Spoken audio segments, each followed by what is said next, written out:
Para você ligado no canal no Vácuo, muitíssimo bom dia, boa tarde, boa noite. Nesta quinta-feira, dia 20 de março de 2025, eu, Carlos Anovello, aqui com vocês, gravando a edição de número 747, a famosa edição Boeing. Tem outros modelos, né? Mas todo mundo lembra do 747, né? Nesta quinta-feira, eu tô aqui, pessoal mandando. Smartwatch é bom, mas às vezes fica pingando notificação, você quer ver as horas e não consegue. Meio-dia e 57 do horário oficial de Brasília. Vamos, que hoje tem assunto e começamos com uma nota de pesar, né? Eu vou esconder esse aqui primeiro, porque eu não coloquei na ordem, mas depois de uma árdua luta contra o câncer de próstata, infelizmente, o Ed Jordan acabou perdendo a batalha hoje. Faleceu aos 78 anos. Fundador da equipe que levou o sobrenome dele desde os tempos das categorias de base na Inglaterra, Fórmula 3, Fórmula 4, e foi subindo junto com. A equipe foi crescendo, né, em desempenho nas categorias de base, até que um dia ele olhou para um lado, olhou para o outro, pegou esse lindo desse patrocínio da Seven Up que caiu no colo dele e falou: vou fazer uma equipe de Fórmula 1 e fez um dos melhores carros de equipe estreante da história da categoria, só perde para Wolff e Brown, na minha modestíssima opinião. E vai, resquife, porque são carros que ganharam corridas. No mais, só faltou a vitória no primeiro ano para a equipe Jordan e o Ed, que já estava como comentarista, não foi nas corridas ao final do ano passado e também no começo desse ano não estava na Austrália, porque estava em tratamento, obviamente, mas sempre com opiniões e informações de bastidores, ele sempre foi muito bem relacionado. Um boníssima praça. A Fórmula 1 perde o seu último garagista. A verdade é essa. Hoje, obviamente o pessoal falou isso na época do Frank Williams, quando ele faleceu, mas se a gente pegar o conceito de garagista mesmo, de uma equipe não começar com apoio oficial de fábrica, o primeiro apoio para Jordan foi na época da Honda, depois de usar Mugen Honda, e foi quarto não, terceiro lugar no campeonato de pilotos com Heinz Harald Frentzen. Aí depois o negócio degringolou com a saída da Honda, os japoneses foram fazer equipe própria e deixaram o Jordan ver navios. Foi vendida a equipe, pulou fora na hora certa, enquanto tinha algum capital na equipe para poder fazer uma venda. E infelizmente nos deixou na data de hoje. A notificação do aplicativo da Fórmula 1 pingou mais ou menos umas 10h30 da manhã aqui. E é o tipo da coisa que você olha assim, daquele intervalinho entre reuniões, olhei na notificação e falei: ah, não, esse doeu. Porque aí agora informações de um passado mediamente distante. Em 2003, quando a Jordan tinha acabado de perder o patrocínio da Honda e ele estava naquele processo de reformulação que acabou não virando, depois foi para venda, eu mandei o currículo para lá, recém-formado, e eu recebo uma carta pelo correio, datilografada, mandei por e-mail o meu currículo, recebo uma data datilografada assinada à mão pelo Ed Jordan, agradecendo o envio do currículo. Foi a única equipe que, ao fazer não, fez ela. Foi o não mais legal que eu já tomei na vida. Isso eu tenho até hoje, 21 anos atrás. E eu tenho essa carta até hoje, lá nos meus documentos. Eu guardo a carta em papel, eu guardo inclusive o envelope timbrado com o logo da equipe Jordan na época. Vou procurar, uma hora eu posto em redes sociais aqui, vocês ficam ligados.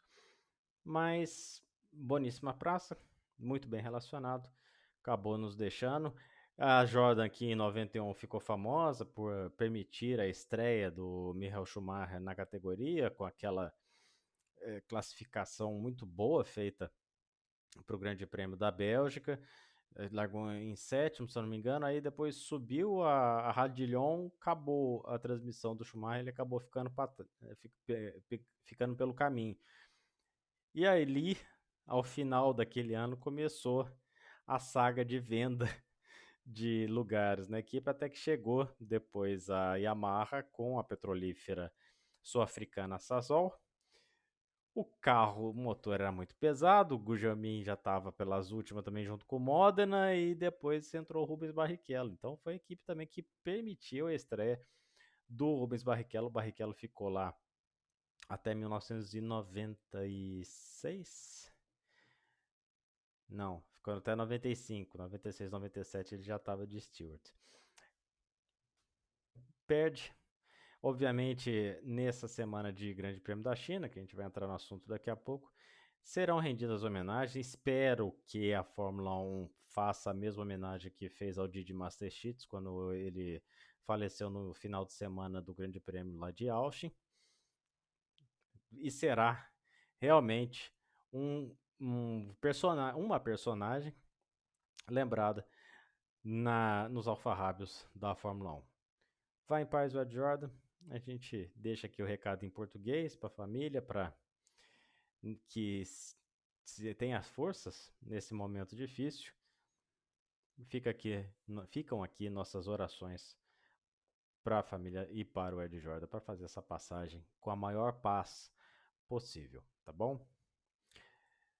E agora, voltando para o assunto corrida, Xangai, Grande Prêmio da China, com o Chu fazendo, obviamente, várias ações promocionais como piloto reserva da Ferrari. O pessoal da Pirelli levando os pneus C2, C3, C4, 56 voltas, 5,5 km, quase 5.451 metros. Uma pista que é mais abrasiva, por isso que a Pirelli dá um teco, desce um degrau na gama de maciez dos pneus, porque o estresse em cima dos pneus, principalmente para os pneus do lado esquerdo, e a questão de tração é preponderante. Carro com pouca tração vai passar apertado na China. E quem estava com a tração ruim lá na Austrália não deve ter tido muito tempo, a não ser que vai descontar em dureza de amortecedor, altura, o famoso ride height, né? A altura de rolagem do carro em relação ao solo. Se vai ter isso só para mexer, porque é muito difícil. E ainda para ajudar, equipamentos chegaram atrasados. E aí a FIA falou: então tá bom, é final de semana que ainda tem a sprint, que a gente adora, só que não. Então a FIA falou: sem toque de recolher, vai lá, faz o que vocês precisam fazer. Foi mal, tivemos problemas logísticos lá no aeroporto, os equipamentos ficaram retidos lá por falta de documentação. E é China, gente. Eu já tive lá 4 vezes. Se o papel não está assinado, você não anda 1 metro dentro daquele país. É só isso que acontece. E pode fazer o que quiser, sabe? E quanto mais você esperneia, pior é, tá? Então vai lá, faz o que os caras pediram em sistema de papel, entrega e vai embora. Melhor conselho que eu dou para quem for visitar a China. Bom, houve DR lá na Ferrari, obviamente. Vassell e o Hamilton colocaram prantos limpos para o pessoal da turma de engenharia, principalmente da turma de estratégia. Ficou feio pro lance da estratégia da Ferrari, a chuva caindo até os montes. Christian Horner que eu digo, né? Christian Horner também não pode ver alguém cambaleando na rua que vai lá e empurra para derrubar, né? Mas quando tá chovendo, aí a gente falou isso também na live lá após corrida lá no Automobilismo para Principiantes. Rapaz, se tá chovendo daquele tanto, você chama o pessoal pro box.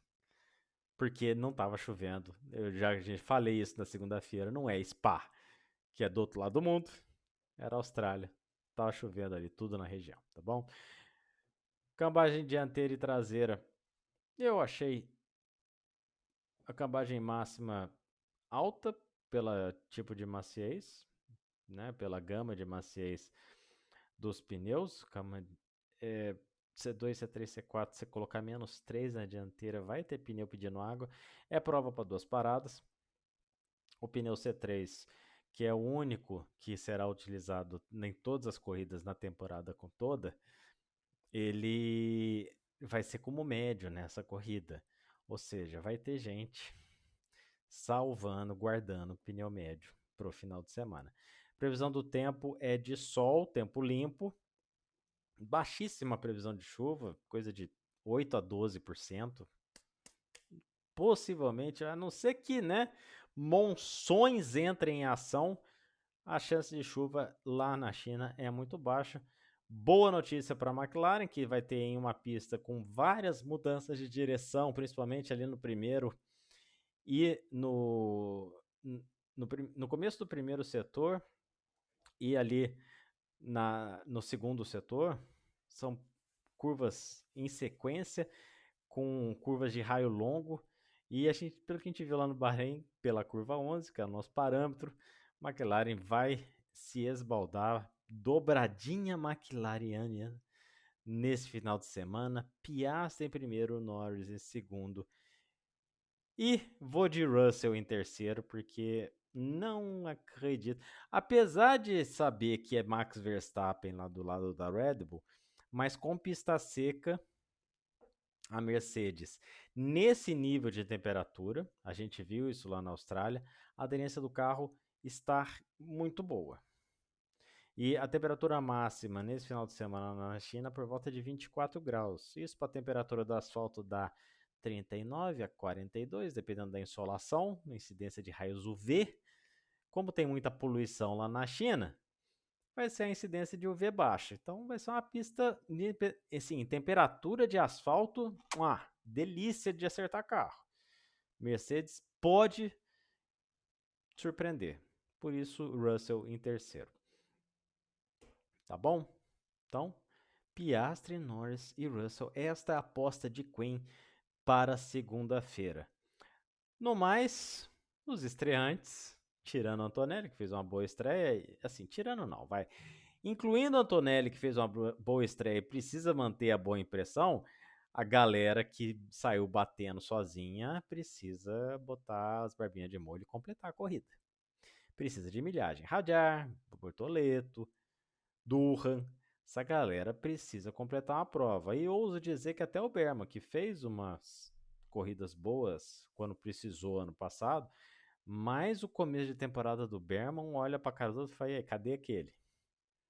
Precisa se redimir o Berman, e tomara que Lawson ande mais perto do Verstappen, né? Senão já vai começar com pressão a milhão. E a gente sabe como é que é o padrão pressão Red Bull. Chega na 13ª prova, já tem aquele famoso teste na Inglaterra, né? Que Drive to Survive já aluga, né? Já aluga o hotel no começo do ano. Fala, onde que é a primeira quarta-feira depois do Grande Prêmio da Inglaterra? Não, vamos lá que vai ter teste da Red Bull. Vamos lá fazer a filmagem. Não dá, né, moçada? Então tá aí. E teremos também a Indy lá no Thermal Club, The Thermal Club lá, 17 curvas no circuito. Uma pista que não contou pontos, fez o tipo All-Star Race ano passado. Esse ano conta a pontuação, será um grid limitado. Não teremos o grid cheio, será limitado a 26 carros. Então vai ter gente que ficando de fora. E é uma pista que não dá tanto assim para ultrapassar. É meio que na base da pancada. Curva 1, curva 7 e quiçá 15. Usando bastante do push to pass. De resto, é a pista, e principalmente a previsão do tempo, que obviamente é tempo seco por dia inteiro, é a corrida para o Colton Herta mostrar para a Cadillac e falar o seguinte: ó, estamos aqui. Prevendo isso, achando que Colton Herta vai fazer a corrida da vida nesse final de semana, é nele que restam as minhas apostas de Queen para esse final de semana. Mas, como é aquela corrida que a nossa famosa estratégia de combustível, olho em dicção da massa e Palu, que aprendeu a economizar também. Mas seguirei firme na minha aposta de Queen com o Colton Herta para segunda. A Prema precisa agora, numa pista autódromo, né, com asfalto mais regular, com mais referência de zebra, a pista de rua tá bom. É pista também, asfalto também, mas é muita ondulação, condição da pista muda muito, o acerto do carro deve ser um inferno para quem nunca andou lá. Já no termo, pelo menos é mais autódromo. Vamos ver se os engenheiros europeus barra recém-contratados americanos lá da Eprema conseguem dar jeito para a coisa. Geralmente, essa curva de aprendizagem é longa para equipes iniciantes. Então, se a gente vai ver alguma coisa da Prema para esse ano, é sei lá, mais para o terço final da temporada, que também tem bastante circuito misto, tem Portland, né? Que são os circuitos que acaba dando um pouquinho mais de visibilidade até na parte da estratégia. E tomara que eles andem mais perto do pacote lá. A estreia da Prema em São Petersburgo não foi de toda ruim. Alguns lapsos de bom desempenho, mas agora precisa o famoso daí para cima, tá bem? Teremos também a NASCAR lá em Homestead nesse final de semana, prova vencida em março do ano passado pelo Tyler Reddick com a 2311, mas eu vou apostar em Denny Hamlin, que vai de patrocínio novo, tá com a empresa seguradora americana chamada Progressive. Eles serão patrocinados em 18 etapas esse ano, já começando na etapa de Homestead, e é a substituição do patrocínio da FedEx, né, que pulou fora do carro do Denny Hamlin para esse ano. Possivelmente o último ano de Hamlin na Joe Gibbs, não sei. A ver. Mas o Joe Gibbs, o coach lá do nosso Washington, ele costuma dar várias segundas chances, ainda como deu o ano passado para o Martin Truex Jr. Tipo assim, ó, tô esperando você. Ele não força a saída de piloto, é isso que eu tô querendo dizer do Joe Gibbs. Sempre uma paciência, uma calma, tranquilidade espetacular. E para coroar essa calma, por que não uma vitória de Denny Hamlin nesse final de semana?